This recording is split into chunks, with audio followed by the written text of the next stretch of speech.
A Trump-backed stablecoin just crossed $3.2 billion in market cap. They're settling $2 billion deals with sovereign wealth funds in Abu Dhabi. They're signing MOUs with countries like Pakistan for cross-border payments. But they're also putting $200,000 per week into trading rewards on BonkFun. That contrast is the story. This isn't a celebrity meme coin drop where they pump and dump. This is a coordinated business that is shipping so much that it's actually hard to keep up with it. And they've chosen Solana as their main target. The Solana community is actively being courted by the Trump family. Now let me show you what that looks like.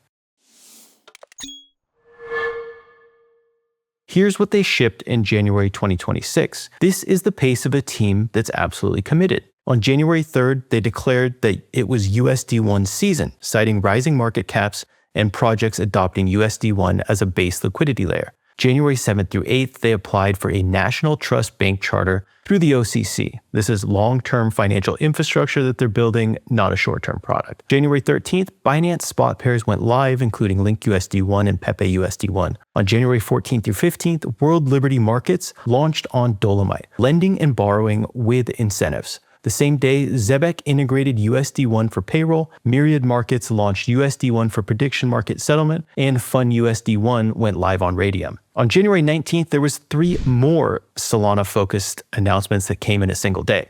USD1 went live on Camino with supplier incentives on Solana's largest lending protocol. $200,000 were announced in weekly USD1 rewards for the top traders on Axiom Exchange. Immunefi's IMU gate sale went live in USD1. They are even hosting their own crypto event called the World Liberty Forum at Mar-a-Lago, where Donald Trump Jr. has said that history's next chapter might be decided there. They announced a new integration almost every single day. That's not hype. That's a high-level business executing. But here's what makes this really interesting. Pakistan signed an MOU with World Liberty Financial to explore USD1 for cross-border payments, a $38 billion annual remittance market. We also know that the $2 billion deal between World Liberty and MGX was settled entirely in USD1, so private and sovereign wealth is choosing this stablecoin. The size and implications of these deals would be massive for any company, let alone inside the crypto space. As President Trump would say,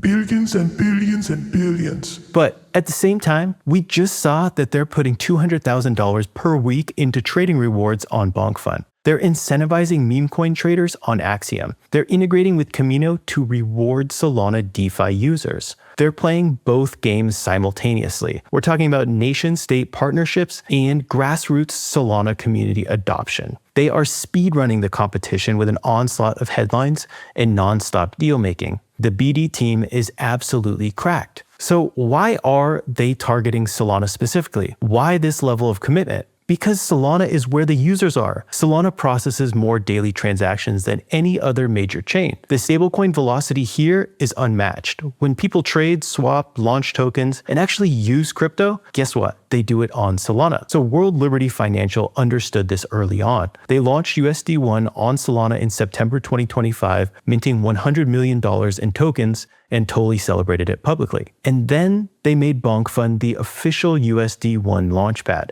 not a random protocol, the community coins launchpad. This was through Project Wings, where deployers launch with USD1 pairs, traders get 60% cashback, while creators get 15%. Now, they have a Camino integration as well as a Trojan trading terminal integration for native USD1 swaps. This validates the Solana thesis. If you want stablecoin adoption, go where people actually use crypto. But let's compare this to PayPal's approach. Look at this. PYUSD spent $500,000 per week subsidizing yields on Camino. They were paying people to hold. Now it hit $660 million and then it dropped 50% in a month after the incentives dried up. This was mercenary capital that sucked up the PYUSD incentives and left. USD1's model is different. You get trading rewards, not deposit yields. 60% cashback on actual swaps. $200K for realized P&L leaderboards, dual token incentives on Camino for active suppliers. Incentivize use, not parking. That's how you build real adoption. And unlike PYUSD, they're not treating Solana as an experiment, they are treating it as the main venue. But it's not all smooth sailing in DeFi as we all know by now. There are risks to watch. USDC survived the Silicon Valley Bank collapsing. USD1 has not been stress tested to the same extent. BitGo custody and Chainlink proof of reserves are solid and they are being used here. Audit infrastructure is still maturing though for the World Liberty financial products. Plus, you have an ongoing political risk through scrutiny from Elizabeth Warren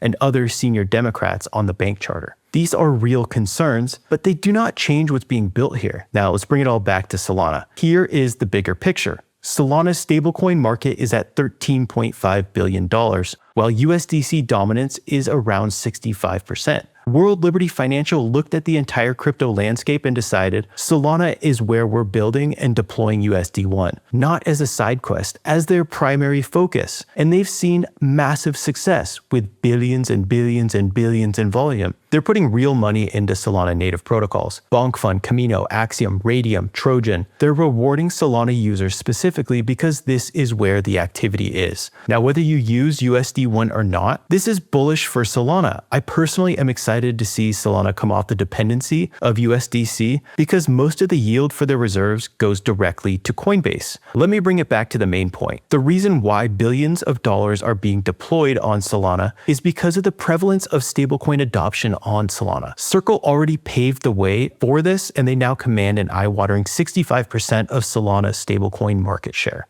World Liberty Financial wants to compete, and they want to do so in Circle's backyard. And guess what? They have made the most compelling campaign to challenge them so far. This will hopefully lead to more stablecoin innovation on Solana, and at the very least, reduce some of the value leakage by rewarding the Solana community to adopt an alternative stablecoin, like putting $200K per week into rewarding Solana traders. Thank you for your attention to this matter.